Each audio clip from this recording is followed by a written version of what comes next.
Hi, everyone. I'm Steven Sigmund, And I'm Mike Pacinio. and this is the weekly movie throwdown, where each week we look at two films that we think should be in the same conversation. We have that conversation, and we try to determine which one, if either, is better. And this week is going to be pretty interesting because the conversation kind of changed over the course of the last few days. We're going to look at two racing films, Joseph Kosinski's F1 from 2025, starring Brad Pitt, which now has 4 Oscar nominations. And it's going up against Tony Scott's Days of Thunder, starring Tom Cruise from 1990. So it's going to be interesting.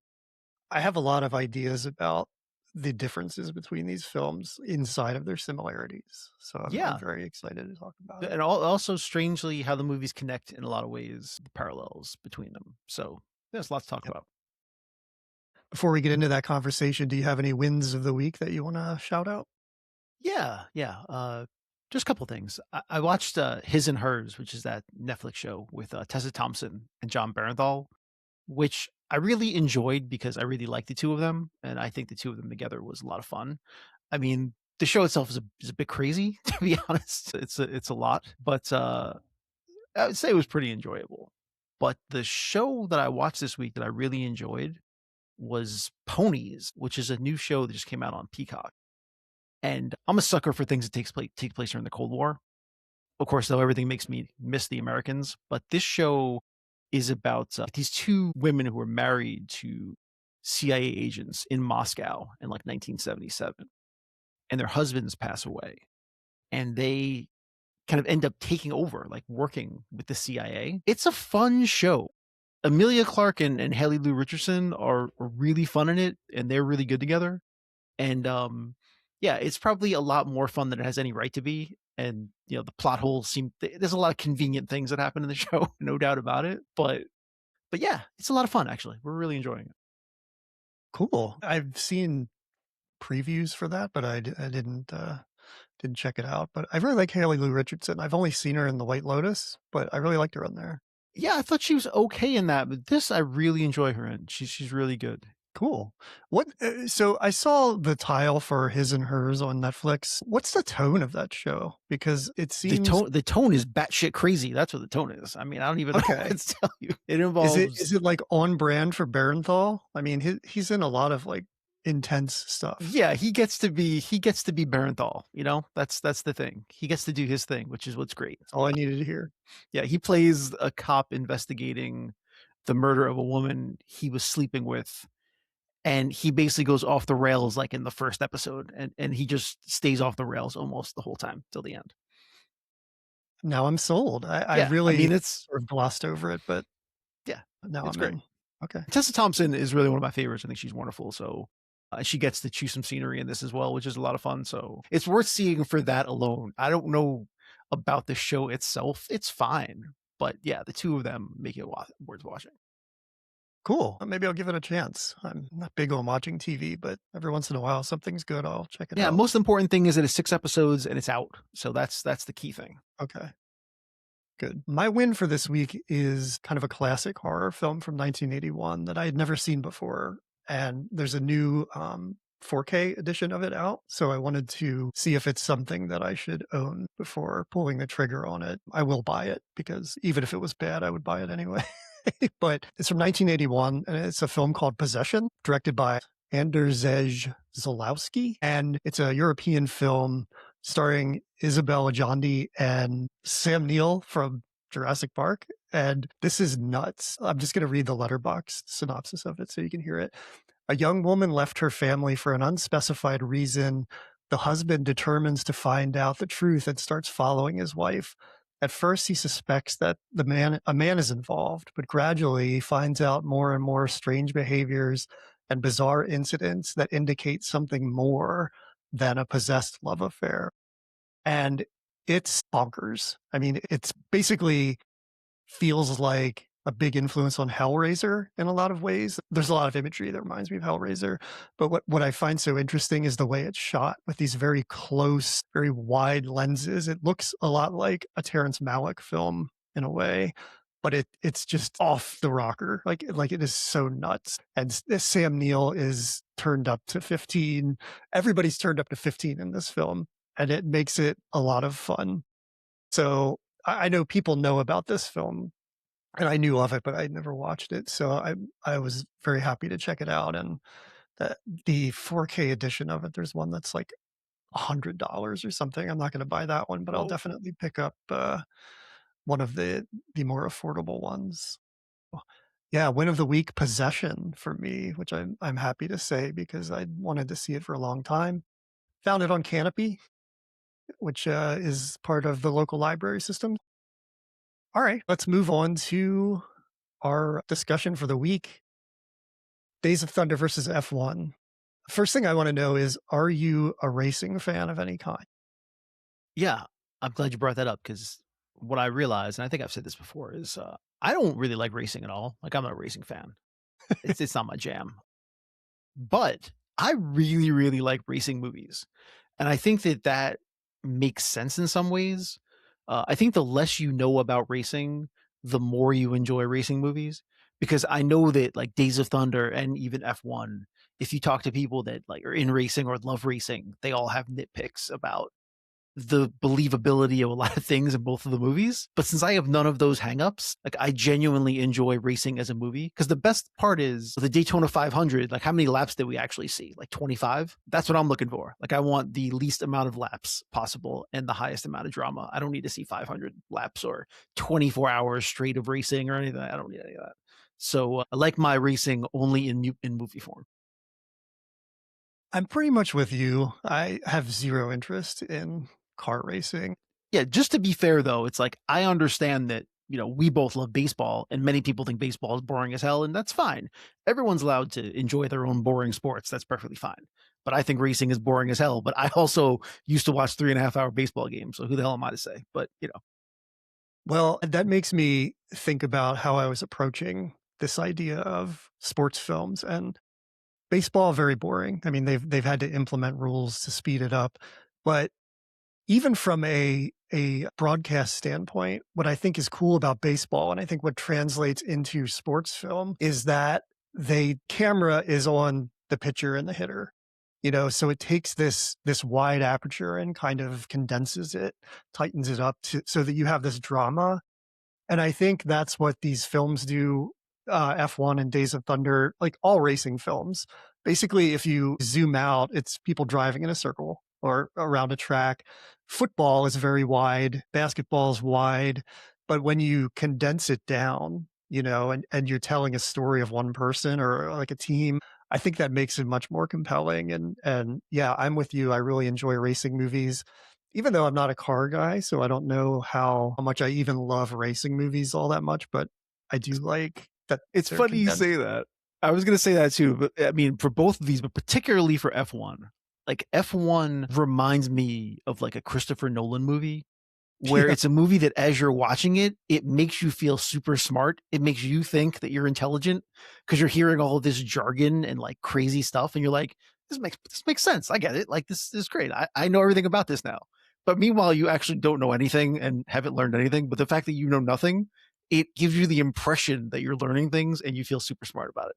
So F1 does a really good job of that, of like making you feel intelligent about racing.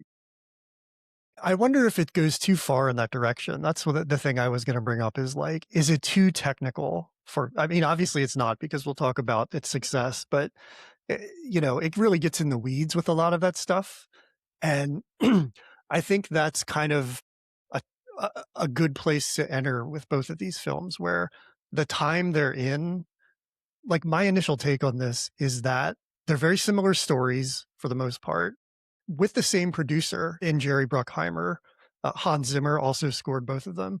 But you have a film from 1990 and a film from 2025, and just the advancements in technology in that 35 years blow me away. And I think Days of Thunder is like a demolition derby. I mean, these guys are like out there smashing everything.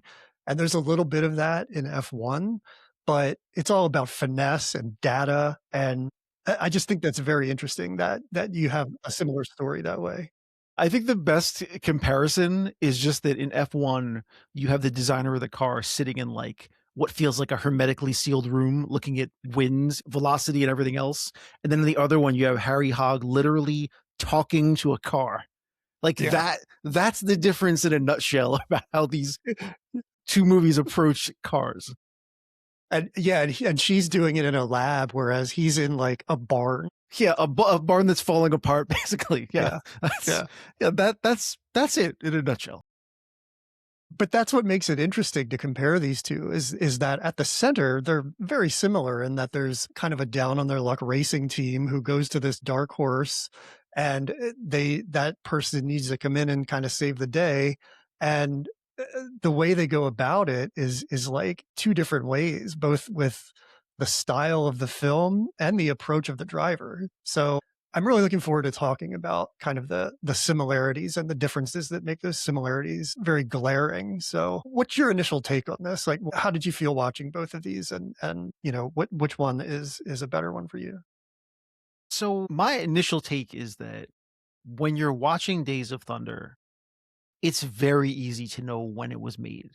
Um, the late 1980s of it like really jumps out at you. Um, Whereas, yeah, F1 feels like a very, very slick movie. There's no doubt about it. So in some ways, Days of Thunder is a better looking movie in a lot of ways. It's beautifully shot, but you can tell that F1 took 3 years to make and Days of Thunder took 6 months. And they did it with like no script at all. Like you can basically tell that as you're watching the movie because I feel like Days of Thunder is barely a movie. It's like a movie held together by string and it's coming apart at the seams. It's just a series of scenes that kind of connect but don't really connect. And the leaps you have to take for the relationships to gel together and these people to care about each other at all. You have to do a lot of work. It's a lot of work by the audience to believe any of this stuff. That was my feeling the whole time I'm watching it. Uh, and it just feels like a lot of movies are made around that time. Um, so F1 I think is just a stronger movie in the nuts and bolts of it. To be honest, you get a better sense of the team itself, and I think that the ensemble works a little bit better. Even though Days of Thunder actually feels a little more fun to be to be blunt about it. It's more of a fun Yeah. movie, but F1 is a stronger because you get a better sense of everybody in the movie. But again, movies like almost an hour longer. So yeah, that's why you get all of that too. They feel very much like the films are avatars for the kind of racing they represent. NASCAR is kind of like Let It Fly, and it popular. I mean, it's popular now, I assume. Came to prominence in the '90s, late '80s, early '90s, and it seemed like anything went. I mean, the my interpretation of it is that it's I know it's popular pretty much everywhere at this point, but when I think about it, I think of like the American South. And when I think of F1, I think of this kind of elegant, sort of like global, high tech, stylized type of racing. And when you look at the two films, even though Tony Scott and the producers, Jerry Bruckheimer, Don Simpson, put a lot of work into making it in 1990, the technology they had just wasn't the same as it is in 2023 when F1 was made. So they're very different films, but I think both really kind of representing those moments they're in as far as how the films are able to be made. Yeah, you're 100% right. I mean, the fact that you see two Confederate flags and one American flag in the opening minute of Days of Thunder tells you all you need to know. Yeah. Oh, But boy. also, yeah, you're right. NASCAR is very southern. They even say they call him a Yankee because he's from California. I think that's really funny. Right. But yeah, an F1 is international, and you really get the sense of that. But that's the thing too. That's what makes F1 a more ambitious and more interesting movie in that way because you are getting to see all of these far flung places that they're racing in, whereas a NASCAR movie takes place mostly in tracks in the South. But even the teams, you're right, reflect that because the Days of Thunder team is kind of the same bunch of guys, where F1 is a truly international team. I mean, someone's Irish, someone's Spanish, it's British, everything just kind of thrown together to try to make this international racing team. So yeah, you're absolutely right. Yeah, it's so interesting just to compare these two. I mean, I just keep thinking about how different they are, but how the director, Tony Scott, I mean, this guy's legendary. Everything he did had a style to it. I mean, directed Top Gun, and a lot of people call Days of Thunder kind of a Top Gun on wheels. Joseph Kosinski directs Maverick, picking up the mantle Tony Scott put down. Then he makes F1, which, kind of feels a little bit like a Top Gun Maverick on wheels. So it's really like Tony Scott walked so Joseph Kosinski could run. And I Yeah, think that's exactly. interesting. Yeah. It really is. So yeah, the thing with Tony Scott, I wanted to ask you this. So I had never seen Days of Thunder before, and part of the reason I'd never seen Days of Thunder before is because I had heard, yeah, that it's like Top Gun on wheels. I never liked Top Gun. So my question for you is, did you like Top Gun? I didn't. We're gonna be I mean, we're gonna have our '80s cards taken away after this, after doing Rambo last week, but Top Gun never did it for me. Never enjoyed Top Gun. Like I really thought it was a stupid movie, and it wasn't my thing at all. So I kind of dismissed Top Gun. I mean, not Top Gun, but dismissed Days of Thunder because it felt like a similar kind of movie. And actually, what I realized is that as much as I like Tom Cruise now, regardless of the all the things we know and don't know about Tom Cruise now, but I didn't enjoy '80s Tom Cruise all that much either. Same. And so what we get here with Days of Thunder is kind of the end of two things, is that you get the end of that is kind of movie that Days of Thunder epitomizes, but you also get an ending to '80s Tom Cruise. Like this is kind of the last movie where Tom Cruise plays that Tom Cruise, and he did it so many times.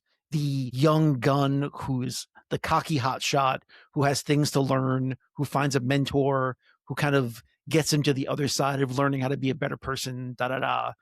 It's the he basically made a bunch of movies in a row that followed that exact same pattern, just broken up by Born on the 4th of July, which I think maybe made him realize he could do other things. Yeah, Top Gun, Color of Money, Cocktail, even Rain Man falls into that in some respects, even though it's a better movie.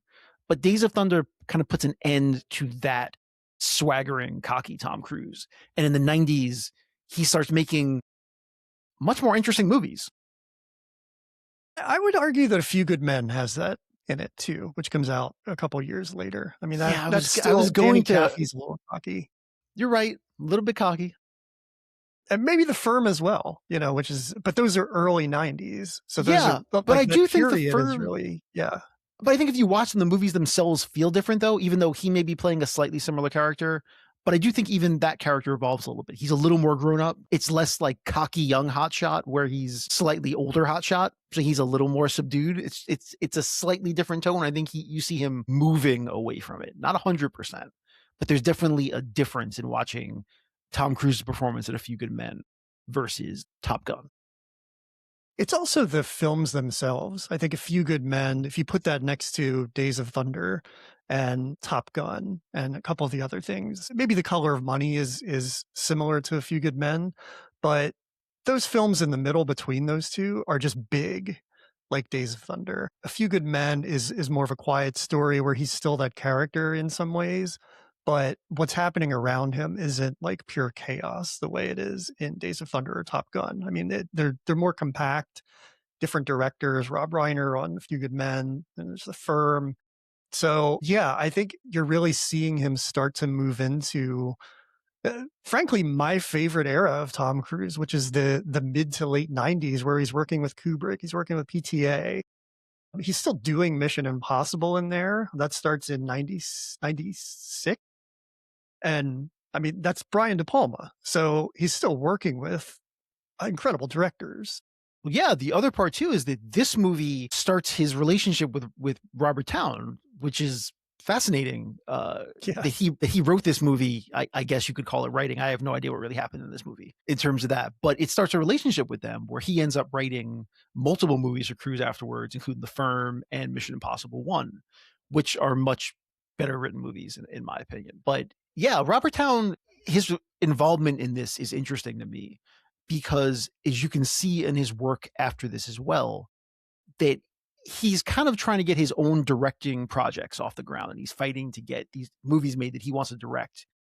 But he's still doing a little bit of writing, but he's mostly only writing for people that he's already had relationships with. So he writes a movie for Warren Beatty in the 90s. I think he writes Bugsy but that's because they know each other from all the way back in the 70s when he wrote Shampoo. He writes multiple movies for Tom Cruise. He writes the sequel to Chinatown for Jack Nicholson. That's kind of all that he's doing other than the other movies he's working on that he's trying to direct himself. So I don't know exactly how Town got involved in this, but yeah, it feels like, look, we have to talk about the elephant in the room when we're talking about Days of Thunder, which is that the thing that makes this a very 80s movie is that it's not a director driven movie or even a writer driven movie. This is the era of producer driven movies.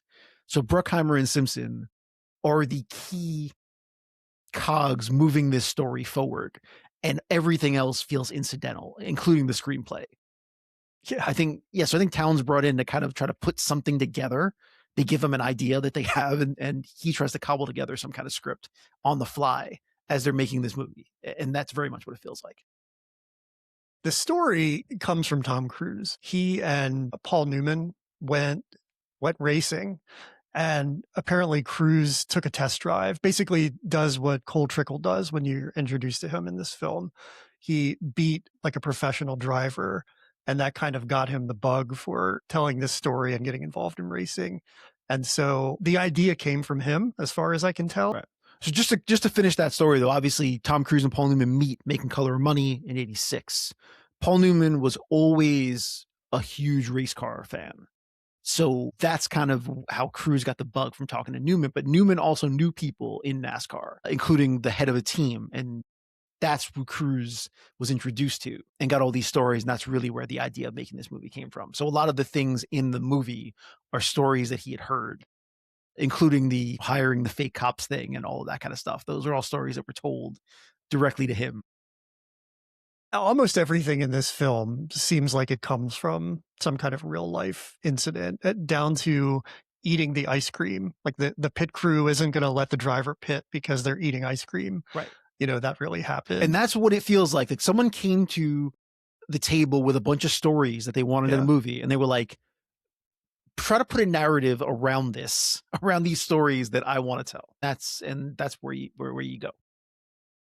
But that's the excess and like the bravado of these 80s producers that you were talking about. And I think Tony Scott in a way too. I mean, he's legendary and he does amazing work, but I think, you put him together with Bruckheimer and Simpson and it's like us against the world. And I can't speak for Tony Scott, but I know that with Don Simpson, you have a mountain of cocaine involved and nobody's going to stop you from doing what you want to do. Yeah, but that's the thing about this movie.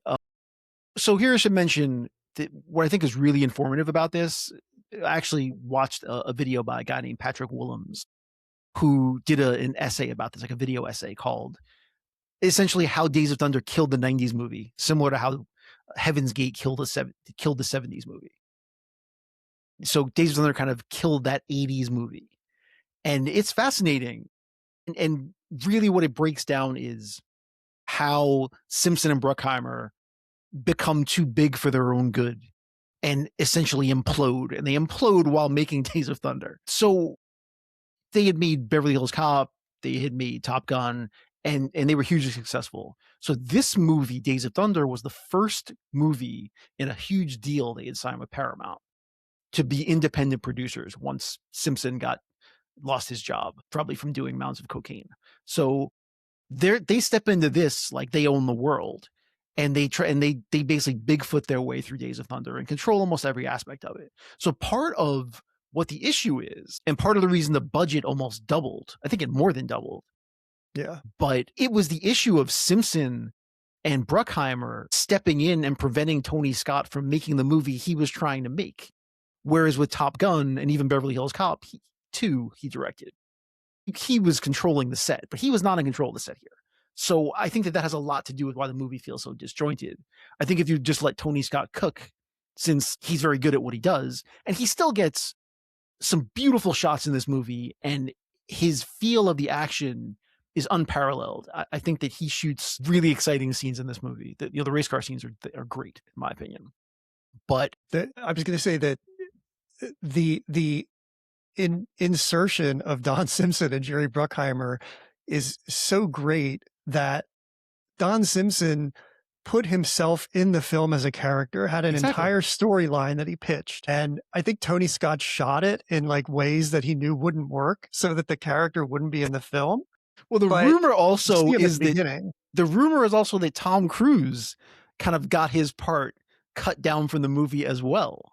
So that's another part that I had heard. But yeah, so you basically have Simpson and Bruckheimer stepping in and trying to control every aspect of this movie. Even so much as that they spent like 400 grand converting a hotel into like a personal gym and club where they could hit on Yeah. women.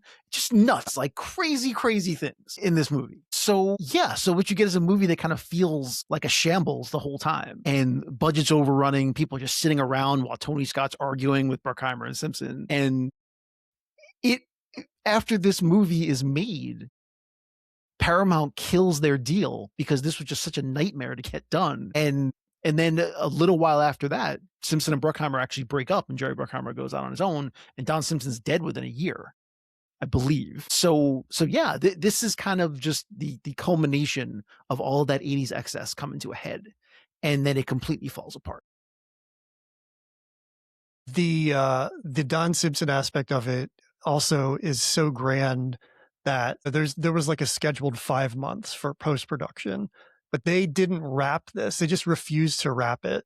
Simpson in particular wouldn't wrap it until 5 weeks before it was going to be in theaters. So they went from having 5 months of post-production to 5 weeks. And I think that really cuts down on the editing. It makes it so that the budget balloons and it really just takes away from what the final film looks like. And there's a rumor that Simpson and Bruckheimer were asked to return $9 million to Paramount because of the losses on this film. Wow. The fact that they finished the movie and it was over budget, and then they had to go back and reshoot the ending because they Yeah. didn't get the shots that they needed is insane. They're like, yeah, right. So 5 weeks out, they have to go back to Daytona and shoot scenes because they didn't actually have the ending. I mean, it's rare that you hear about a movie that cost this much, that's supposed to have this many big names in it, have that large of an issue going The, into the release date. the shot that they missed was Tom Cruise crossing the finish line at the Daytona 500. The height of the film, they did not get that shot. So that tells you a little bit about where their heads were when Yeah, their heads this was were going in on. a pile of cocaine. That's where their Yeah. heads were, apparently. Yeah. So there's that. There's a book called High Concept about Don Simpson that I haven't read, but now that I watch this, I'm reminded of him and I need to get a copy of it because I can't imagine the stories in that book. I mean, he is like what you hear about Bob Evans, what you hear about Joel Silver, all of those producers who have these like legendary and chaotic reputations. I feel like Don Simpson is all of those rolled into one. So there must be insane stories in this book. I'm gonna pick it up.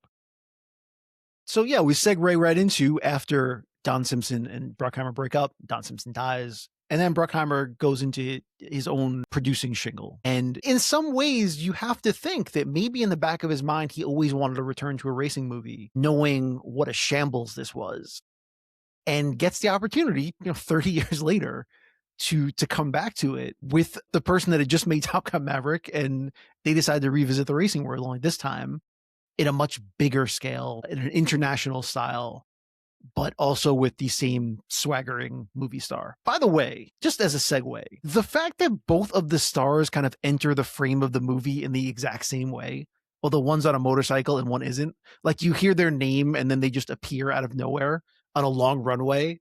I mean, that just makes me laugh. It really does. I think the Brad Pitt entrance in F1 is like legendary. You hear that Led Zeppelin playing and it's all shot from behind. That is just magnificent. And getting back to Bruckheimer for a minute, I think you really get to see how he's grown as a producer. And that's one of the things that I think is just so interesting about F1 is that you have like an example of his work from 1990. And granted, it was with Don Simpson, so who knows how authentic it is of a representation. But you have this in 2025 and just the scope of it, like what he had to do as a producer, I think, on this film is just unbelievable. I mean, it's a worldwide production with he had to get I mean, I say he, but I think everybody involved, Kaczynski and everybody else, had to get all of F1 on board for Right. this, like But you're the right, that is the entire producer's league. job in a lot of ways, and Yeah, so the rumor is that it took a year just to get all the permissions from all the different places to even start making F1. And that really is the producer's job to kind of get all those okays, get all those signs on the dotted line to make sure everybody's on board. So yeah, it's a huge undertaking. it's just so impressive, and I can't think of off the top of my head another example of a producer being able to go back to almost the same source material in a way down the road in his career and get like a redo of it and just knock it out of the park because I mean I'm tipping my hand as to which film I think is better, but I think F1 is like an incredible cinematic achievement. I watched it again last night and all the behind the scenes stuff, and we can get into like the production and the technical stuff, but it's just stunning to look at. And when you break it down and see everything that went into it, from basically inventing new cameras. That's the other thing is you look at the shots in Days of Thunder and they're pretty standard camera on the back of a car, pacing Tom Cruise in his car. You know, they're good. They're what they could have at that Right. For the time. time they were done, it's very impressive because they did have to build cars that were up to the standards of NASCAR. So they were actually trying to build cars, put them on the track, strap cameras on them, and we're trying to get that action shot. It has to be said that for 1990, it's a very impressive feat. It really is. And when you look at it side by side with F1 and what F1 accomplishes, I mean, there's no comparison. But again, not taking anything away from Days of Thunder because it worked with what it had. And also the budget for F1 is through the roof. It has the backing of Apple. They actually invent cameras based on iPhones. And not only are they, you know, I think with NASCAR, I don't know anything about these cars, but I would think that weight is an issue, but probably not as much of a concern in NASCAR as it is in F1. So they have to think about how this is going to affect the shake of the car, stabilization of these cameras. And they kind of built off of what Kaczynski did on Top Gun Maverick, and just Panavision and Apple refined these cameras even more. So they're almost like 2 inches wide or something. And they were able to mount almost a dozen of them on these cars. It's so impressive. Yeah. It's really, really cool. But the other thing that has to be said, part of what I think makes F1 work as well is that it's a combination of that, like this advancement in technology that we see. But what it also is it's a nod to old school filmmaking where all the stuff that you see are real people and those are real crowds and those are real racing teams on the track. And 1990, you didn't have much of a choice but to do that because that's all that you had. So they're filming in Daytona and those are the real crowds. Obviously, in 2025, you can get away with doing none of that. And we've seen that time and time again, and why you and I constantly complain about how hollow movies seem. But F1 does not do that. They go back to the old school idea of going to the places, filming in the on the actual racetracks with the actual crowds. I mean, they went so far as to actually build a garage for the fake team and put Yeah. it on in the same place as the all the others where so some people thought this was a real team. So it's all physical stuff. It's real people in real crowds. And so you get the sense of that as you're watching the movie. And not to sound like an old complaining person, but I kind of miss that. I miss the scope of just kind of watching all of that and the feat that it takes to pull it off. And I think that, that could be why it ends up with an Oscar nomination. I mean, people are going to be arguing up and down if it deserved it, and we can get into that too. But yeah, just the sheer scope of this film and what it takes to pull it off in 2025 and going back to that style of filmmaking is a really impressive feat to pull off. I think that stuff shows through to the audiences. I mean, there's a reason this is a blockbuster film, and that authenticity, I mean, even though it's Apple and Apple has so much technology where they can fake all of that, And you do they know were, that there's some CGI in this. I mean, and yeah, people of have talked course. about it. They're the skins on the cars, and supposedly they used CGI to speed up some of the backgrounds because we obviously know that movie stars aren't going to drive 200 miles an hour. So maybe they're driving They 100 did miles an drive hour, 180 though. 180, but for a lot of scenes in the movie, they're driving a little Yeah, slower and they're that's digitizing crazy. the the the background to make it seem a little faster. And I get that. That has to be done. Every movie now is going to have some form of CGI, but either it's done so seamlessly in this movie that it's hard to even notice, or it's so minimal that it's really hard to tell. But you do know that they're in actual locations, filmed around actual people instead of green screens. Would you drive 180 miles an hour if you could? That's a great question. Probably. I would not. I mean, That's crazy. I feel like I could do it. Yeah, I That's would the love to do thing it. is I am not interested in racing whatsoever, but when I watch something like this, I have so much respect for what these guys need to do. It's not driving in a circle. It is there's so much precision and so many decisions to be made in the moment, and I think it's just really incredible what these guys have to do as drivers to get to that level. Yeah, I mean, as a person, if you drive at all, you're driving on parkways, and you think about moving in and out of lanes and being aware of your surroundings at 70 miles an hour.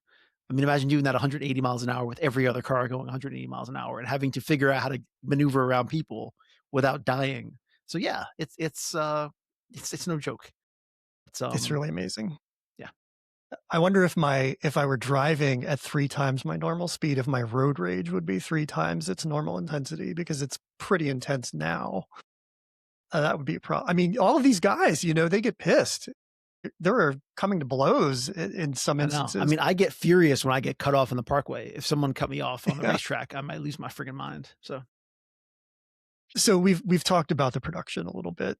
Let's kind of zoom in like the films do and talk about just these characters. And I mean, we talked about Tom Cruise too. Talk about Brad Pitt. I mean, is he having the career that Tom Cruise would have had if he stayed on that late 90s path? Because I think they're two very different movie stars who can both open a film. Tom Cruise may be declining a little bit in that area, but I just think they're a very interesting group, couple of people to compare. well, yeah, I'll go a step further. I mean, they both were in Interview with the Vampire, right? And I think that Interview with the Vampire, by all accounts, is probably the biggest swing that Tom Cruise ever takes. It's a role that he's barely suited for, and there's just so many things about it, and he decides to take it on, and the reviews aren't great for him in that movie. But right after Interview with the Vampire, he makes Mission Impossible. And that kind of sets him forth on a certain path that he takes from that point on. With some detours. I mean, obviously Magnolia, he still makes some interesting stuff in the late 90s, but it definitely starts him on the path of the Tom Cruise that we start to see as the years go on. Whereas Brad Pitt, after Interview with the Vampire, takes a very different kind of path where he starts making slightly weirder, more interesting movies. And yeah, you can certainly see how that movie kind of sets them in two different directions. And you wonder if Tom Cruise had stuck to his guns in some ways and kept making weirder projects where he might have gone.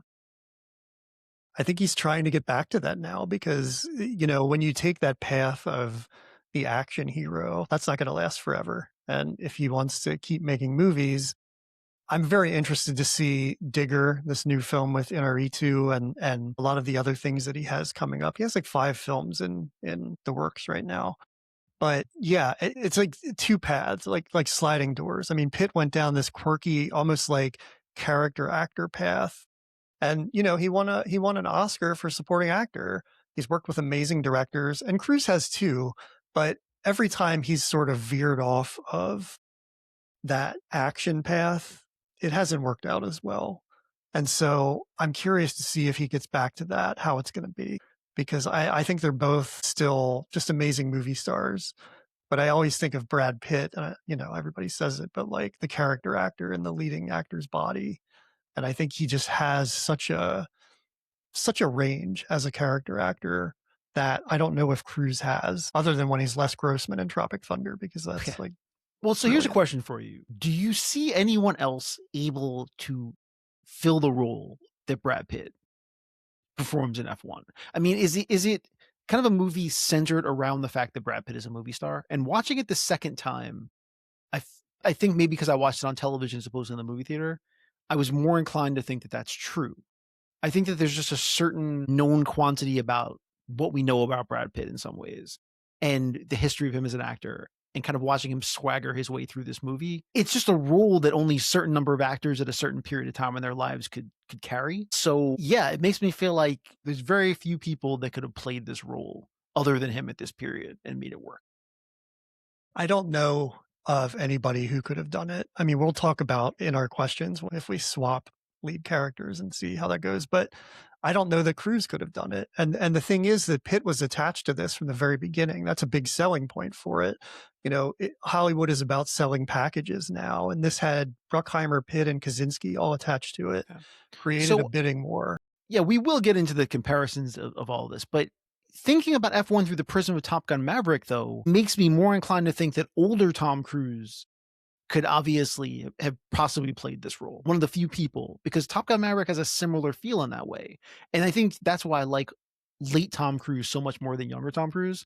Because I said that the swaggering, cocky hotshot doesn't always thrill me, but like the veteran kind of like mustering up the will to do something one last time is something I enjoy a lot more. And that's what Tom Cruise was doing in Maverick as well in some ways. I do think you earn your way into that kind of work. By the way, on a side note, I told you I really didn't like 90s Tom Cruise. And I mean 80s, late 80s Tom Cruise. And this may get my 80s card revoked too, but I think my favorite mid 80s Tom Cruise movie was probably Cocktail. Is that crazy? Is that the craziest thing to say? I have no memory of that I've film watched that movie whatsoever. more than any other of Tom Cruise's 80s movies by far. The only connection I have to it is in American Psycho, the book. Patrick Bateman lives in the same building as Tom Cruise, and he sees him in the elevator, and he's like, "Hey, I loved you in Bartender." And Tom Cruise is like super pissed that he calls it Bartender and not Cocktail. That's the only like connection I have to that That's movie. really funny. Maybe I should go back and watch it because I I don't think know if Cocktail's you think right it's for a good. rewatch. Maybe we'll do a double shot of Cocktail and Coyote Ugly or something like that. I don't know. Bar movies. Who can say? Yeah. We'll see. All right. Well, I like that. That'll be interesting. The thing I think about, you mentioned the way Tom Cruise does this in Maverick. And I'm seeing the same thing. Like when I think about the script in F1 and Maverick, it's basically, they're so similar in that it's like the veteran comes in to train the younger person to do something. Like I think of Cobra Kai too. It's like a legacy sequel where you're handing it over to the next generation. But in Maverick and F1, I mean, it's a victim of circumstance in F1, but it's like ultimately the older guy has to go in and finish the job anyway. It's like he doesn't quite want to give up this franchise just yet. Which is very So, much how Tom Cruise seems to have handled most things in his career, where they start to bring in somebody else. He's like, no, I'm just going to keep it. It's I mean, that's what happened with Jeremy Renner in Mission Impossible, right? Like it's just not, he's not ready to hand it over yet. And that's okay. I mean, that's fine. yeah, it's But fine. I think, looking at the characters of Cole Trickle, which is just a crazy name, based on a real guy, Dick Trickle, which is an even crazier name, Yeah, and Sonny Hayes, I think there's such an interesting comparison too, because they the goal is winning ultimately, but for Sonny, it's about how you get there, and it's more about being in that moment and basically finding flow. And that's what he's chasing. He's not chasing winning something necessarily. He's trying all these different ways to get back to that feeling of flying that he talks about. And there's just like more of a philosophical bent to it. Whereas Cole Trickle just wants to get to that winner's circle. And that's the reward. It's not how he gets there. It's just getting there. So I think that's an interesting way to compare these two films too. And I think that says a lot about, I mean, this is going to get ridiculous, but masculinity in a time of 1990 versus 2025. I mean, I think there's a vulnerability to Sonny that's not necessarily there for Cole Trickle in the beginning. I mean, he kind of finds it in like a ham-fisted way when Michael Rooker, like, well, when they crash. By the way, I mean, this is going to totally derail my point right there, but it almost feels like after watching Days of Thunder, that Talladega Nights is like the Walk Hard, the Dewey Cox story of car racing. I 100%. mean, the parallels are unbelievable, and just like the parody of it. And the And fact that John C. Reilly is in Days of Thunder, which I didn't even know, makes me think maybe he shared some ideas and thoughts from Days of Thunder set, and they decided to use that in Talladega Nights. I mean, I completely can see that now. It's yeah, really interesting to think about. it's so funny. But yeah, just the macho bullshit going on in Days of Thunder is so funny when you watch it now. Even the fact that, yeah, he's introduced to his love interest in the hospital, and the first thing he does is take her hand and put it on his crotch is the most ridiculous thing ever. That's kind of thing that could only happen in a movie in that period of time. I mean, really. Well, yes, you're right, and I think that was gonna be the next point I had, is that how women are written in these films in 1990 versus 2025. Although it can be argued that even the characters in F1, like Kerry Condon's character, it's like it is a better written character, but yet she still falls for Sonny Hayes. And if you think about it, he's the one that suggests to her how to fix the car to make it work Yeah, better. So that's true. it's still kind of like she's still following his lead in some ways, which I have to admit, I only looked at it through that prism after watching Days of Thunder, because Days of Thunder was so overtly ridiculous that it made me look at F1 closer and see that in F1, whereas the first time I watched it, I didn't notice it. So like that's how sexist Days of Thunder was, that it made me Yeah. see sexism in F1 I hadn't even noticed the first time. How about that? They do throw in a second female character in Jody, the pit crew woman. That's I mean, that's true. That is something. true. Yeah, yeah. I think you're right. I think the character, and I had a conversation with Laura about this, and she clearly pointed out all the problems with Carrie Condon's character, but I think that she does have layers to her, and the Nicole Kidman character in Days of Thunder is, like, insanely one-dimensional. She's 22 years old in this film and is a neurosurgeon.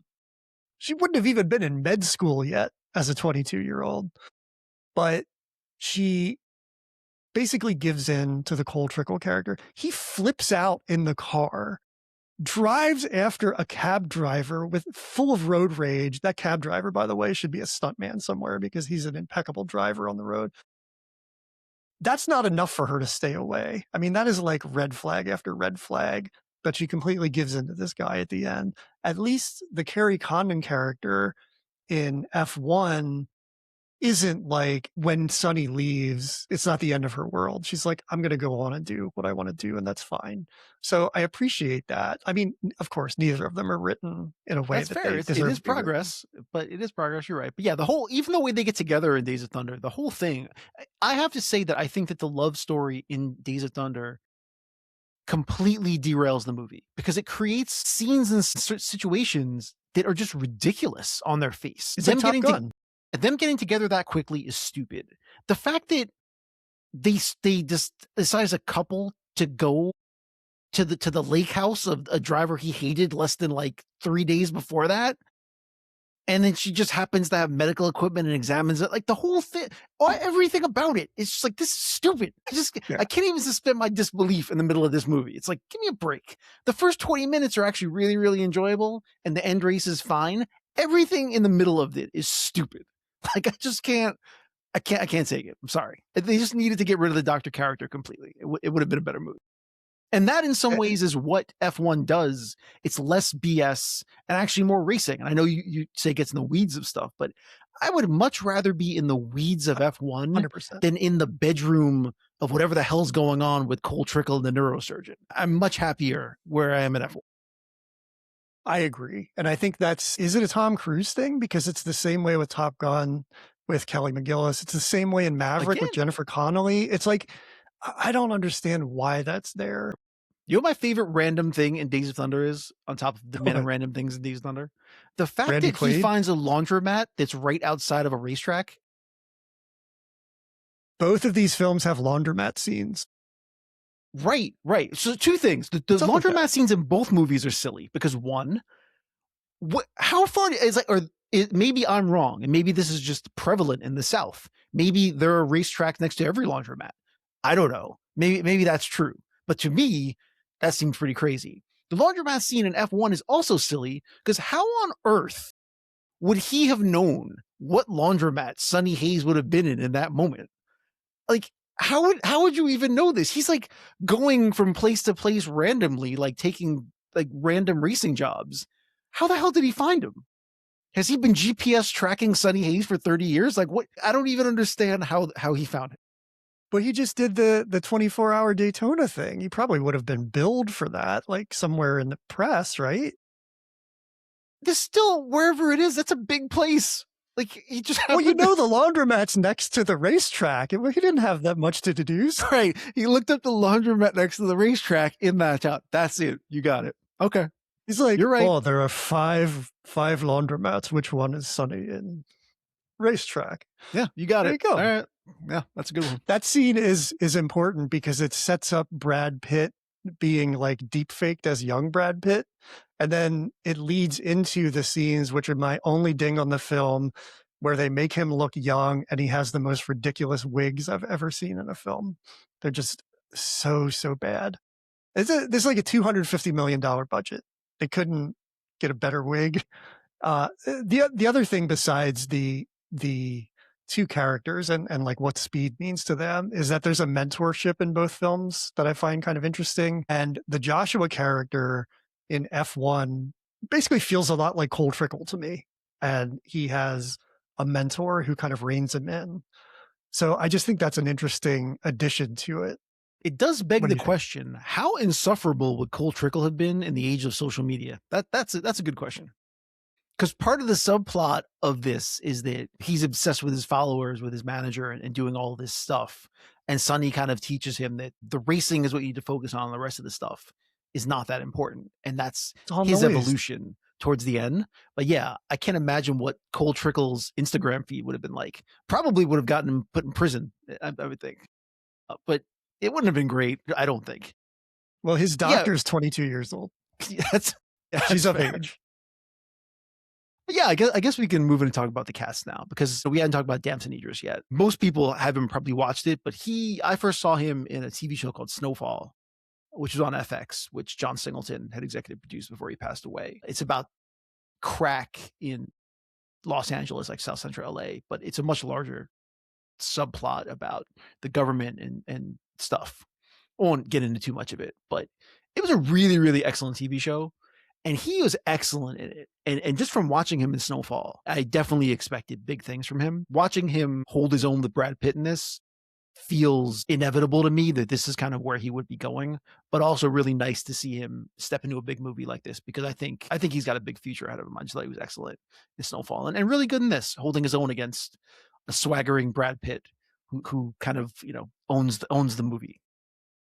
He really does have a great presence, and his ability to kind of be on the other side of the spectrum energetically from Pitt, I think is it's a great dichotomy, and I think it works well. I don't know if anybody else would have done it as well. And I So will say that it made me think about Cole Trickle and Days of Thunder, whereas, uh, the character that Damson Idris plays could easily be that, and at some part maybe slips into that slightly. But I think he does a good job of not letting it go there, where you really just kind of feel like he's a child. So I appreciate that. It's subtle, but I do think that going back and watching those movies in the 80s with Tom Cruise show you how easily you can fall into that. well, I think again, it's a product of the time. That character might not have needed to be two or three dimensional in 1980 or 1990. Whereas now, I mean, there's nuance to him, and you can tell that he's sort of pressured by success and has a bit of that cockiness of like, well, I've gotten here, so I deserve to be here. And it's not about keeping it, it's about I'm entitled to it. That Whereas Pitt is participation like, trophy line feels like the most dad movie line in history. You know what I mean? I know there's a subset of people that they call these movies like dad movies, which I don't really understand. But Ford versus Ferrari and this and everything. But yeah, that particular line, yeah, that just felt like the most dad movie line ever. since you mentioned Ford versus Ferrari, Joseph Kaczynski pitched a film called Go Like Hell, which was going to star Brad Pitt and Tom Cruise. but there were budgetary concerns, which I think means they couldn't pay one or both of them as much as they wanted. And so it actually ended up becoming Ford versus Ferrari in 2019. But that could have been the 2 of them together, which would have been really Well, interesting. that still may be on the horizon, but the rumor is that they're trying to figure out a way to there's already talk of making a sequel to Days of Thunder finally. Even as like last year, they said it was a done deal, but I think it's still not 100%. But there's talk now of connecting the worlds of F1 and Days of Thunder, which you obviously can do because they have the same producer, and possibly making it so that they have traveled in the same circle at some point and bring these two movies together, which would be nuts. Like It would be nuts. that would be really something because we know going back to Interview with the Vampire that they didn't necessarily have the greatest time making that movie, and there's always been rumors that they didn't necessarily get along that well making that movie. That they had two very different styles in terms of how they were coming about, it, especially because Tom Cruise was obviously a much bigger star than Brad Pitt at the time as well. So I've heard that there might have been some animosity on that set, and they obviously haven't worked together since. So for a lot of reasons, it would be pretty exciting to see that come together, but it may never happen. If they do, I hope that they can write in a female character who is kind of in the middle of them, and Kirsten Dunst plays that character. That would be, like, That would just be a cool crazy. reunion. I would love to see that. That would be something. Alright, more cast. You have More cast. in F1, Javier Bardem. This guy's just the best. He's such a great character actor, and I love him in everything I see him in, whether it's Anton Chigurh in No Country for Old Men or his character in something like Vicky Cristina Barcelona. Like, I think he has such range, and he's just really compelling, and he's kind of odd looking, so he also has that he brings to the screen that I think is just you can't take your eyes off him, and I don't know, how do you feel about him? Do you like him as an actor? Yeah, I do. I think it's hard not to think of No Country for Old Men every time you see him, but Yeah. that's a little bit of an insult because he's done a lot of other things. But yeah, it's a credit to how good he was in that movie. But yeah, I just think he's got a great screen presence. The other person in the cast that I wanted to mention, who's his name, I didn't even know what his name was. I think his name is Kim Bodnia. He plays the Yeah. the head of the racing team, but he was Jasper. in he was in Killing Eve, and Mhm. he was so wonderful in that show. And he gives a similar kind of energy in this, where always feels like he's a little bit on the edge of being out of control. That he's just like He's just jolly. trying to hold it together.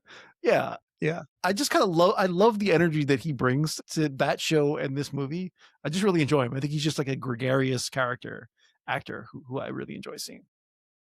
It doesn't matter the situation, and he could be, like, spinning out, but he still seems happy, and Right, he's, like, always laughing. Yeah, and I love that in the final race when F1, he gets to work the jack because that's where he came from. He was like a jack man in the right. pit crew. That's how he came up. So I kind of love that it took him to go back in there and jack the car up to get it to go.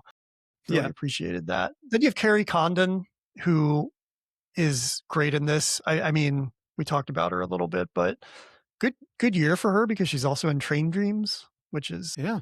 really kind of a really highly lauded film that's gone around this year. It's Which I got a have few not Oscar seen yet. nominations as well. Yeah. She was nominated for an Oscar for Banshees of Inisherin. Yep, she was great in that movie. Yeah, really like her a More than lot. holds her own with two actors chewing up a lot of scenery in that movie, and I guess in this one as well. I think that's what she's. Yeah.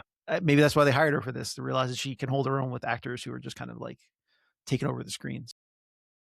So I wanted to mention Sarah Niles, who plays Joshua's mother, because Mhm. there's very much a Manchurian Candidate thing going on here, like with Angela Lansbury. Because it turns out that Sarah Niles is only 4 years older than Damson Idris in real life. Really? Yeah, but plays his mother, and she's actually really good at it. But she's one of those people that I've seen in a few other random things. She was in the thing I remember her from this past year was she was in the movie Head of State with John Cena and Idris Elba. It was like a straight to Amazon movie. Jesus. That's what Yeah. you remember her from? Look, that was a better movie than I expected it to be. It wasn't Boy. that bad. and she was a lot of fun in it. She actually plays the bad guy. It was good. Yeah, I Yeah, that's what remember I her from remember. Ted Lasso. Yes, She yeah, was she played, the therapist of in Ted course, she played Lasso, Thurman and in Ted Lasso too. she was in, the Fantastic Four, right? Wasn't she one of the She characters in that? was. She was. I actually Yeah, kind of forgot she was in that, to be honest. I forgot most of Fantastic Four the minute I walked out of the theater, but you're a yeah. smart man. Good for you. Um, yeah, not too many more people to talk about in F1, but boy, there's a real hit list in Days of Thunder who we have to mention, I'll say. starting with Robert Duvall, who is just incredible as always, bringing that Yeah. same Duvall energy that he always brings. It could be argued that this is Robert Duvall's movie, and in a way that without I him, the agree. whole movie might completely fall apart. I mean, you could easily make that argument because, as I said, the middle hour is almost barely watchable as it is. But like without Duvall doing Duvall things, like the line "There's nothing stock about a stock car," given by any other actor, is probably one of the stupidest lines ever. And yet, when you hear from Robert Duvall, you're like, "That is so true." Yeah. He's great. He has, the same energy he has in Gone in 60 Seconds, so I like to think Yeah, that's kind of like that character is this character down the road. Michael Rooker, gotta talk about Rooker. Big era for him. I mean, he's in so many things around this time, including Cliffhanger with Stallone. that's He's right. also in LA Takedown, the Michael Mann TV directed version of Heat that never aired. So he's really kind of in with the films we've done this month, which is kind of Yeah. interesting. He kind of ties I them all think, together. he's just one of those guys that you absolutely know, and most people may not even know his name. But yeah, he's kind of been everywhere. He did a great run on the Righteous Gemstones, the TV Yeah. show on HBO. He's really good in that. I mean, obviously he shows up in the Guardians of the Galaxy Guardians. movies, was a big part in that. He's in the Fast and the Furious movies. Yeah. Uh, yeah, just kind of everywhere, and just always has like that great Michael Rooker energy that he brings to everything. Just like this pissed off Southern energy that he brings to kind of everything, which makes him Yeah. great. Yeah. Speaking of guys who are everywhere, that reminded me that we have one maybe 3-minute scene with Shea Wiggum at the beginning of F1. I was Oh, really expecting him to come back, and I was bummed that he didn't. me too. It's because it's even his name shows up in the beginning credits, so you're like, well, he's gonna Yeah. be in this movie. But yeah, he just pops up for a minute. We need more One and Shea done. Wiggum in F1. I mean, the Definitely. movie that's 2 hours and 40 minutes. How do you not squeeze in a little more Shea Wiggum? I don't know how. I don't know how you didn't pull that off. I really missed him throughout the film. But yeah, but you can also say in this movie, so John C. Riley is in Days of Thunder. Could have used more John C. Riley in Days of Thunder. And this is really, really early in his career, like maybe his second or third part. And if you look closely, you see a young Margot Martindale as well. Yes. And this is like her That's right. third movie, if you check, or like her third project. This is very, very early on in both of their careers, who both gone on to be just really wonderful actors in their own rights. Yeah, great character actors. Speaking of character actors, I'm going to jump ahead a little bit. You have Senator Fred Thompson, Yes, you the do. stalwart of 80s and 90s films as the heavy. So kind of love seeing him there. Carrie Elwes is basically Iceman from Top Gun, right? I mean, he looks like Iceman. He acts like Iceman. It's Top Gun on wheels, like So to the here's a character. question for you that I can't help thinking as I'm watching this. So as I said, I'd never seen this before, so I didn't even know Carrie Elwes was in it. But you look at where he is, and it's like, so he makes The Princess Bride, which he's wonderful in, and kind of puts him on the map. He's the you're one of the leads in Glory 2 years later, and he's really good in that. And then he's in Days of Thunder, and ends up, starring in Hot Shot. He's not doesn't star in Hot Shots. He's in Hot Shots. He's Robin Hood Men in Tights. He has a decent run from this period of time, like a 5-year span. So what the hell happens? Like, what kind of derails his movie career? I've been trying to figure it out. I don't even know. Was it making The Crush with Alicia Silverstone in 1993? Like, was that such a terrible movie that it completely derailed his career? I don't know. But I don't know. He works pretty steadily, but there's he nothing that does a lot of jumps TV out though, as and some small character stuff. But it just kind of felt like he was on a path. well, And Twister. I mean, he was in Twister. That was that's solid. fair. But yeah, I was thinking about that where it just, I'm just kinda surprised that, we always wonder about actors that where their paths go. But yeah, I just feel like he was having a moment and was kind of on a path and didn't end up there. He's moved on to the character actor kind of second, third fiddle as opposed to being where he was, like, in the '90s. By the way, the character he plays in this, Russ Wheeler, great name, uh, is, like I said, essentially Iceman from Top Gun. In Hot Shots, he plays the Iceman character from Top Gun. So Right. it's like he's locked in to be maybe that's what killed his career, playing Iceman, because he's no Val Oh. Kilmer. Yeah, so, but in that regard, like, why wouldn't have he had a career similar to Val Kilmer? Interesting. I mean, but he did Man, not. there's only one Val Kilmer. That's fair. Maybe That's fair. Kilmer got his jobs. Maybe that's true. Maybe that's true. So, rounding out the top of the line cast for Days of Thunder is Randy Quaid, Yeah, sure is. who, yeah, I don't know if they say Randy Quaid. I mean, yeah, yeah, I mean, he was a really good actor for a lot of years till he lost his friggin' mind, I guess you could say. But yeah, this is a period of time where he was doing a lot of good work. So, I mean, it's kind of the same character, not the same character, but a similar character to the Javier Bardem character. He's the person that runs the racing team, tries to put it together, also brings in a driver that causes a rivalry amongst drivers. I guess that's what racing team heads do. I don't know. Maybe that's just Yeah, I think how that so. goes. But in this Yeah. one, yeah, he has a change of heart at the end and helps him win, which is nice. Yeah, that's a nice moment where Randy Quaid It decides is to nice. put friendship and help over team and money. Good for him. So we never mentioned the writer of F1, and it's a guy called Aaron Kruger who has worked on a bunch of stuff, from The Ring down to Top Gun Maverick. He's worked with Kaczynski before. Wrote Arlington Road, which I actually really love that film. Arlington Road is one of my favorite kind of under the radar movies. Yeah. Um, this happened during the SAG-AFTRA strike, this film. So they got a lot of time to kind of sit with the script and write what they needed to write. Now, during the writer's strike, the WGA incorporated this new credit that's not on screen. But if you go to the WGA website, you can see it. And it's called additional literary material. So you wouldn't see this on screen in F1, but there's an additional literary material credit, which is basically that these writers contributed to the script, but not in such a way that it's enough to get a story by credit. But the additional literary material writers on F1 were Aaron Sorkin and Michael Storer, who created The Bear. So they both had a hand in putting this together with Aaron Kruger. And I'm so curious about who did what, of Wow. course. But Yeah.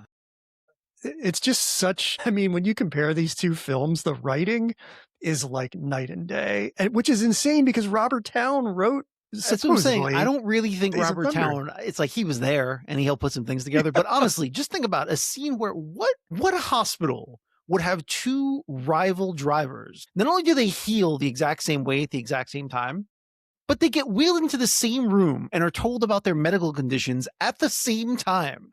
Like, Yeah. in what world would that even happen? Like, who would ever put them in the same room to talk about with the head of the racing organization sitting there? It's like, well, what the hell is he privy to their health information for? None of that scene makes any sense at all. Well, I guess that's the one hospital next to the laundromat, next to the racetrack. So Right. it makes There's a perfect sense that racetrack they would right both outside the hospital. Yeah. So you just Yeah. walk. That would be great. If everything in Days of Thunder is next to a racetrack, that would have been a beautiful. Why didn't they put that in Talladega Nights? That would be like a perfect note. Yeah.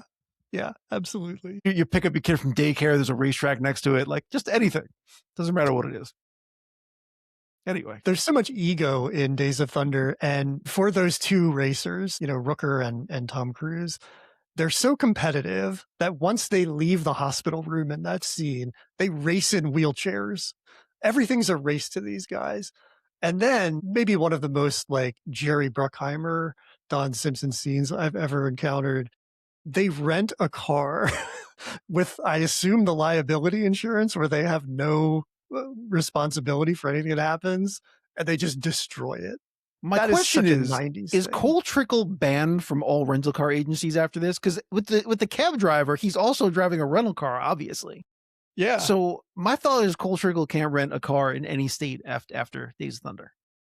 They But probably have just his quick picture behind the counter. right. Quick side note, when they're racing those cars, on the beach, uh, and the stuntmen obviously yeah, where they go to the beach. The stuntman loved that scene. But there's actually a scene where the 2 cars hit each other, and you can see one of the stuntmen's head hit the windshield, not the windshield, hit the side window and smash the window. Like, that is real. Like, Jesus. everyone involved in Days of Thunder was insane. So yeah, that guy like literally smashed his head in the window, broke it, and didn't even care. Just kept going on with the scene. Like, yeah, that whole thing is crazy. Oh my god. Yeah, what a this is I say it sometimes, but I think this is one of those films that needs a documentary about the making of it because it would be so much more compelling than the film itself. Like, where's the Days of Thunder mega doc? That's what I we agree. need. Let's look at the context and the cultural footprint of these films because F1 has not been around long enough to really know how it's going to hold up through time, but Days of Thunder, for me, it came and went, like, because I wasn't interested in it, but it did really kind of have a lasting effect on the NASCAR community, where the fictional Mellow Yellow sponsorship became a real thing a year later, and a lot of the cars kind of look to the film when it came time to, like, give new paint jobs to their cars, so it did have a little bit of an impact. As far as a film for Tom Cruise, I don't think it's really anything worth talking about, and we'll look at that when we look at the Yeah. votes for this week, but I'd like to think 2 things. I mean, just anecdotally, I mean, I think that one, as we talked about before, I do think this movie has a huge cultural impact because, again, I think it killed, it killed yeah, Simpson Bruckheimer's relationship, and it killed their sort of production notorious. deal, and kind of ended the idea of the '80s excess movie. So it's a huge impact in that. But as far as racing goes, I mean, I do wonder though if Days of Thunder being moderately successful, which it was, kind of helped shepherd in a lot of the racing movies that we started to see. And there have been quite a few since then that have come up. I mean, probably more in the 2000s. So I don't know if it's a really long tail, but I do think it showed that a racing movie could be viable and showed how you can do it in a pretty exciting way. Although, I mean, you can go back. There was a movie, there were a couple movies in the 70s about racing. So it's hard to know. But yeah, so I don't really know if it had that much of a cultural impact. Because again, like I went most of my life without even seeing it. It doesn't matter that much to me. The only reason it mattered to me was Jeff Beck actually played guitar on the soundtrack. I knew that. That's the only thing I knew about the movie, to be honest. Yeah. Yeah, because I love Jeff Beck, so I know he was involved in the soundtrack, and that's really most of what I knew about it until I watched it now. I think it might be the first NASCAR film, as far as I know. I mean, I didn't research this, but I Yeah. can't think of another NASCAR film prior to it. No, I think But you're that's right, and again, when because what you said before, it's true. Like this was kind of the peak, like right when NASCAR was at its peak. So it would make perfect sense that they would try to cash in on that. it's really interesting because as I did a little research on NASCAR, what happened to it is kind of what happened with, like, Hollywood in a way, where corporations kind of came in and put a ton of money into it, raised the profile, got it all over television, and all of these sponsors stepped on and really turned it into a phenomenon in the '90s. So it's quite interesting how they put the money into it, and I think that probably, there might have been things before that, but I think that really set the bar for F1 and all the racing that came after it, because F1 just seems like there's so much money involved in it. Well, I was I gonna mean, there has say, to be for the yeah, the technology. 2 things I took from watching these 2 movies is that 1, car racing movies are very expensive to make, and 2, car movies are the easiest movies to get sponsorships for. Right. Because both these Yeah, they movies ended up made having a ton of sponsorships, like, bought into the movie to get their brands in the movie itself, which makes perfect sense. I mean, because car racing is just known for sponsors to begin with, so it's the easiest thing to do, and you can see that all over both movies. I think F1 made something like $30 million in sponsorships. That's the budget of a movie of like that's the budget of weapons almost. That's amazing. So I think there's a lot of talk this week, and I kind of alluded to this at the beginning of the show, but F1 has been nominated for 4 Oscars, including Best Picture. I mean, we can argue about whether it deserves that or not, but the below the line nominations, completely well deserved. And something I didn't realize is that Days of Thunder was nominated for a Best Sound Oscar. It was. So both of these are Oscar nominated films. And I think That's that's I do think amazing. that's fair. If Days of Thunder was gonna be nominated for anything, I mean, the sound was incredible. It So was. I can see that. Even watching it at home and not in a surround sound theater, you can actually hear a lot of things, that I don't always normally hear in the movies that I'm watching at home. So, yeah. I think as far as cultural footprint for F1, just because it's such a global film, I think it's gonna end up lasting a lot longer and having a bigger impact both on well, maybe not on the sport itself because it seems like that's so big already. But I think when you think about racing films, this is kind of a new one in the pantheon that's gonna be top of your list over Days of Thunder for sure. And when you look at the Rotten Tomatoes scores, I mean, granted, it's been 35 years that Days of Thunder has had to go up or down, but F1 has an 82% critics rating and a 97% audience rating. Days of Thunder has a 37% critics rating and a 60% audience. So again, I think the F1 covers up its flaws really well. Because again, I think if you really drill into it, anyone can nitpick things about it, and people do. But I think it does such a good job of sweeping you up in its story. And even though it's really, really long, moving at a pretty rapid clip that you don't think that much about what its flaws are, which is what makes it work. So I think in that way it's executed really well. Where Days of Thunder, its flaws jump out at you because it's not on a solid foundation. So it jumps out at you. But here's a question for you. What is your favorite racing movie? Do you have one? I enjoy them, but I don't really seek them out because I don't really care about racing. I would say the kind of kooky answer is Talladega Nights because I just love how ridiculous it is. And now that I've seen Days of Thunder, it kind of gives it more context for me and I like it even more. But from like cinematic standpoint, I think F1 is just such an accomplishment and from like all across the board. You talked about the story of it being so compelling and I think it has that, but it also leans into the racing with the technology. Days of Thunder doesn't have the story, but it also doesn't really lean into the racing because it was sort of handcuffed by budget and by technology of the time. So it really doesn't have anything necessarily. But I think F1, in watching it last night, it's not the same on a small screen, like you said, but you can still just see so much craftsmanship in it. So I think outside of Talladega Nights for a laugh, if I'm being serious, F1 is hands down like my favorite racing film. What about you? I still think, and this might be an easy answer, I think Ford versus Ferrari is probably my favorite racing movie. Uh, I've never seen it. I've watched it multiple times. I just think the two lead actors are great in it, and it is another one of those movies where it's so gets kind of in the weeds about like literally building a car from scratch and like Yeah. what they have to do to try to beat Ferrari, like all these little things are going on. That it does another one of those movies that makes you feel smarter as you're watching it, which I enjoy. I, I enjoy movies that make me feel smart. But yeah, I just think it's a really compelling movie, and I really really enjoyed it. So that one still jumps out at me if I'm going to pick between all the ones that have come out. But yeah, I've enjoyed. I liked Rush, that movie that Ron Howard made about F1 like a decade ago. I told you I watched Gran Turismo, that movie Yeah. with David Harbour's in it. My kids Right. love that movie. So Based on a video game, right? yeah, based on a video game, it wasn't bad. Where's the pole position movie? Right, that would be great. Oh, we forgot all the Fast and Furious movies. They're kind of racing movies, right? No, nope. I'm gonna disagree with you on that one. But life is measured a quarter mile at a time. They're racing. That's fair. Did I tell you that I started watching the F1, the Fast and Furious movies? My son really wanted to watch them.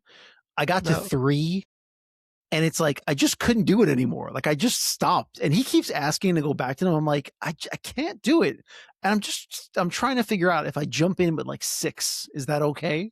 Like I don't know where 5 is to the best one.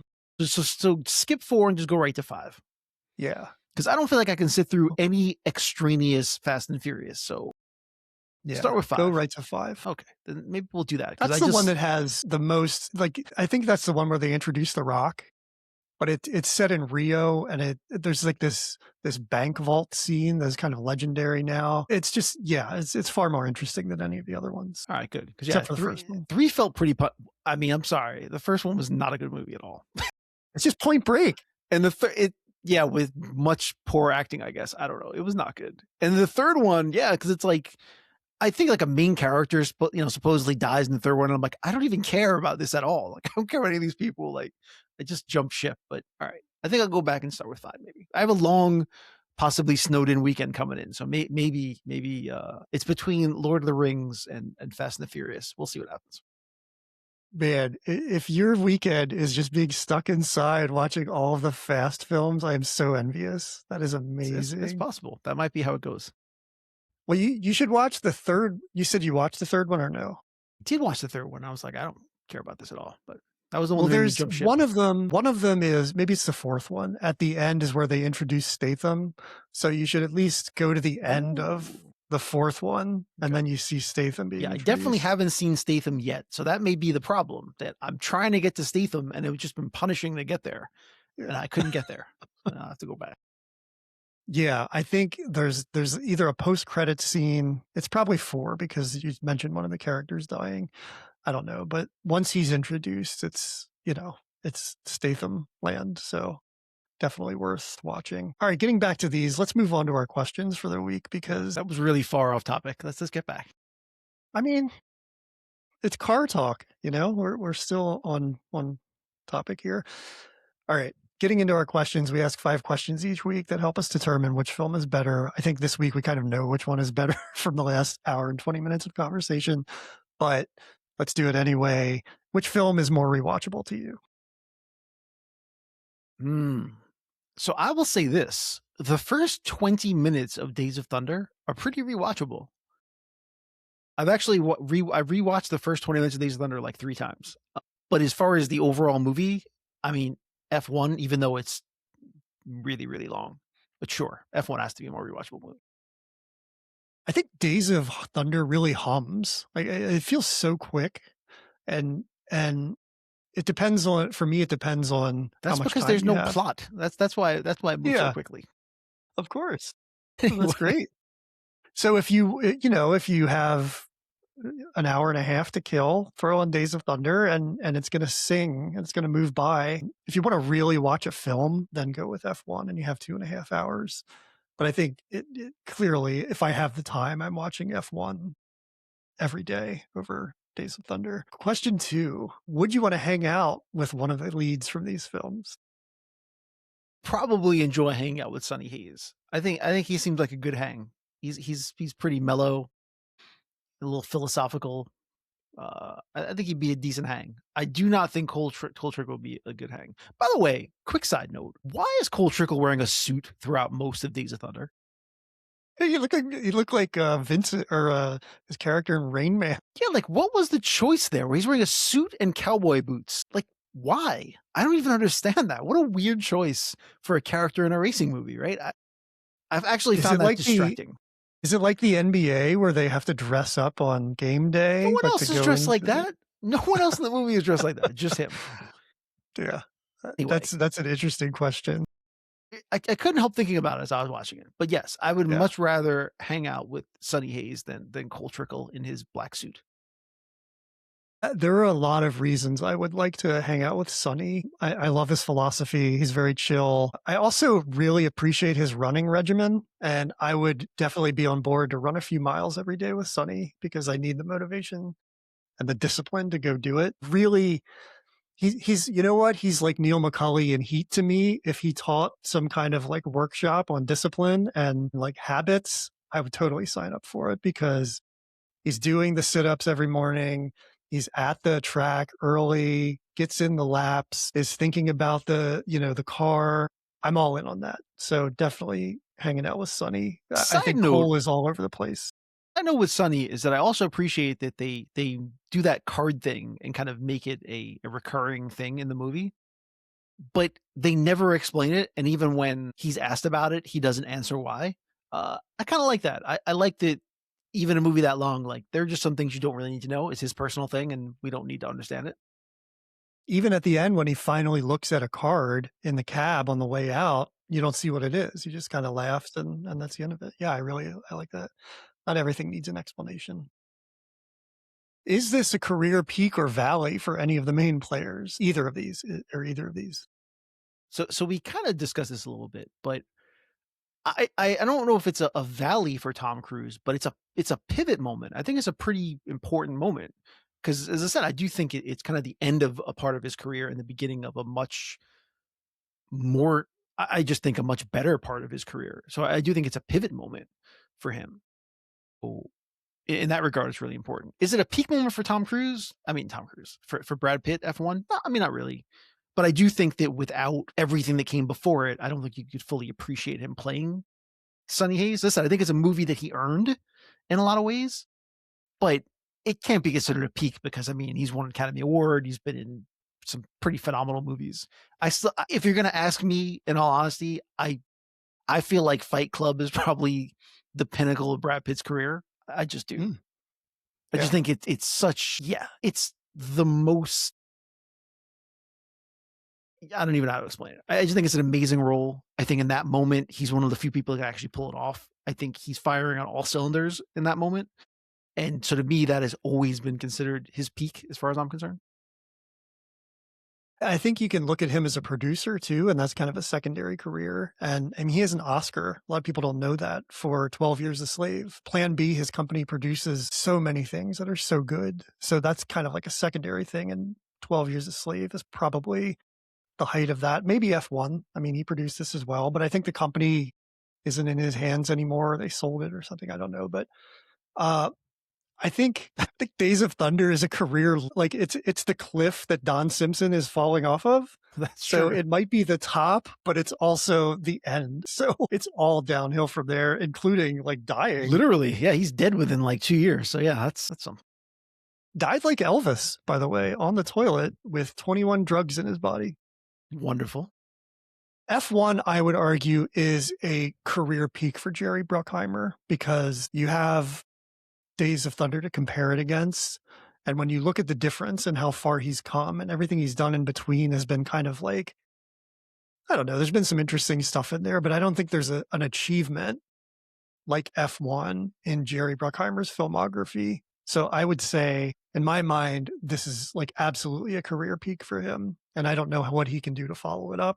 Maybe he already has. I don't know. I haven't looked into it, but That's fair. I mean, we may look back and think that this is Kaczynski's career peak in a way. I mean, coming that off was going Top to be Gun my next Maverick, one. he makes F1, which is kind of, I think, the culmination of what he's been working towards. And I don't know where he even goes from here. I don't know if you can kind of one up the path that he's been on, or if he takes this as like kind of the pinnacle of this form of filmmaking and moves into something completely different, which is possible. Don't you know what he's working on now? I do not. This is a future movie throwdown. He's remaking Miami Vice.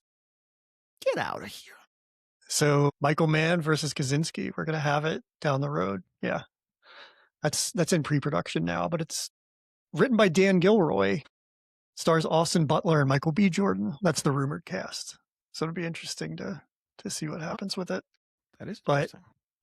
to this point, I would argue, yes, Kaczynski F1, obviously a career peak. I mean, the things he did kind of before Maverick, he did Oblivion, did a couple things that didn't land quite as well, but Maverick sort of set him up. And then he went on to do Spiderhead, which is a Netflix COVID film that wasn't great, which is unfortunate because it's based off of a George Saunders story that's really, really good. That kind of just, and you could argue that, you know, because it was COVID, it didn't hit as well as it would have. But to go from that to this, to take the things he learned in Maverick and just amp them up and bring them to this. I don't know how he's going to top it. I mean, I can't wait to see how he tries, but definitely a career peak for him. Okay, number 4. Would one of these films be better if Steven Spielberg directed it? Tough one. No, I don't think so. I don't think that I don't think Steven so either. Spielberg has he definitely doesn't have the swagger needed to direct to direct Days of Thunder. There's just no way. I don't see that working for him. And F1, I mean, is it possible he could pull it off? Maybe. But yeah, I don't think that that's his kind of movie necessarily. So no, I don't think so. We finally have a no. I agree. Neither movie. And I think the one saving grace that Days of Thunder has is Tony Scott's fingerprint on it, because his style of filmmaking is very apparent in this film, from the, like, gradiented skies to these quick cuts. I mean, those are the interesting parts of Days of Thunder for me. So I think taking that out and putting Spielberg in there, it's not gonna be very good. And F1, I think F1 is perfect the way it is. I mean, Kaczynski has a vision, he executes on it, and have Bruckheimer and Spielberg ever made anything together? I can't think of anything, That's but a great question. I don't think they have. that would be a weird pairing. I don't know that they would, like, their styles are compatible like that. Alright, let's move on to number 5. Would either film be better if you swap the lead actors? At the period of time that they are in their careers, no. That's interesting. I didn't think about the period. You can't But just swap in thinking at young it, Tom Cruise, obviously, to play Sonny Hayes. That would be terrible. right. And I don't know if you could swap in old Brad Pitt to play Cole Trickle. I don't think that would. I don't know. See, I can see older Tom Cruise playing the Sonny role, or at least being Tom Cruise in F1. I Yeah, don't as think I he said would bring before, to it.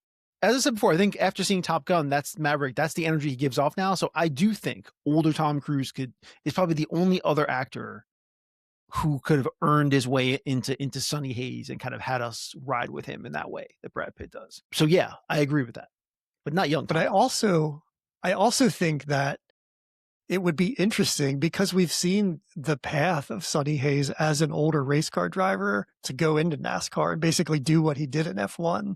I think that would be kind of interesting, because that's just another form of racing that he hasn't, or maybe he has, I can't remember, but for him to conquer.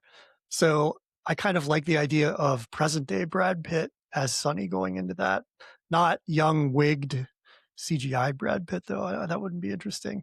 But in either case, would it make the film better? No. I think they're both what they're going to be, regardless of who comes in. I don't think they're going to get any better than they are. Maybe Days of Thunder. I don't know.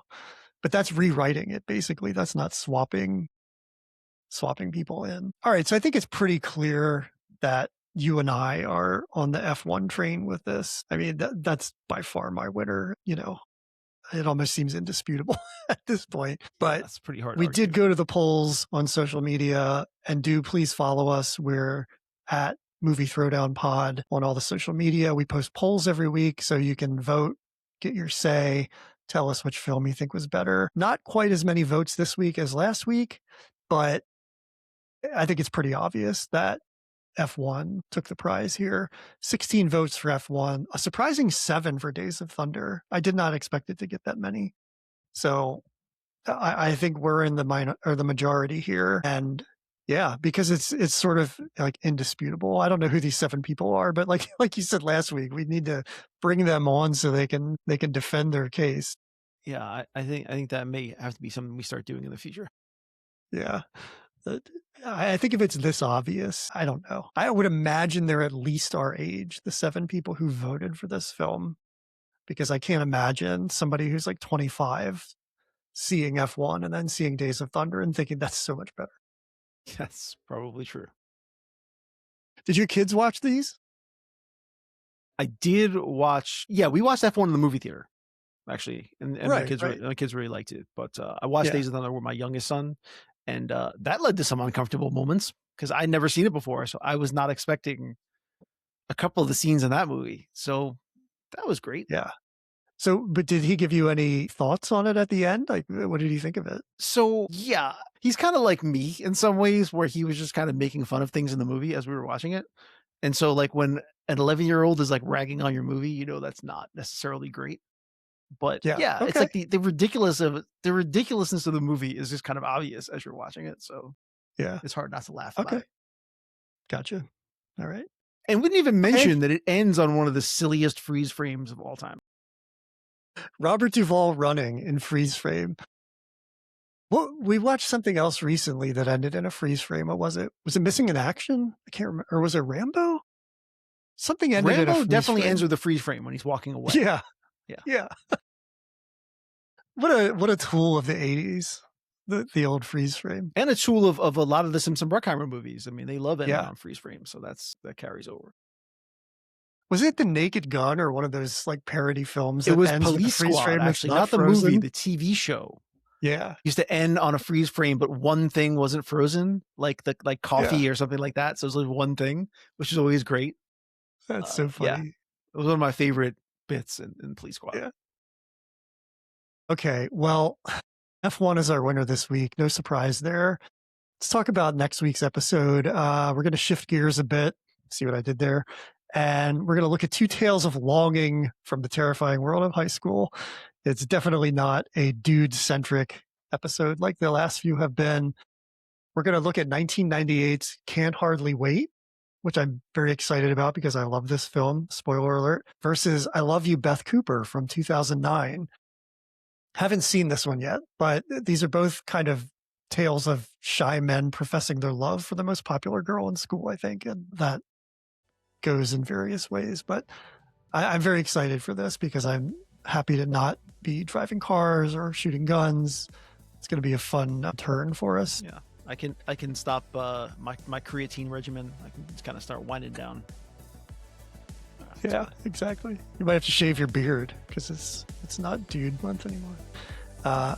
Okay, so join us for that. And in the meantime, again, find us on social media so you can vote for these films. We are at Movie Throwdown Pod on all the social media. So check us out. Just Movie Throwdown on Letterboxd. Also find us there. And we will see you next week. So long.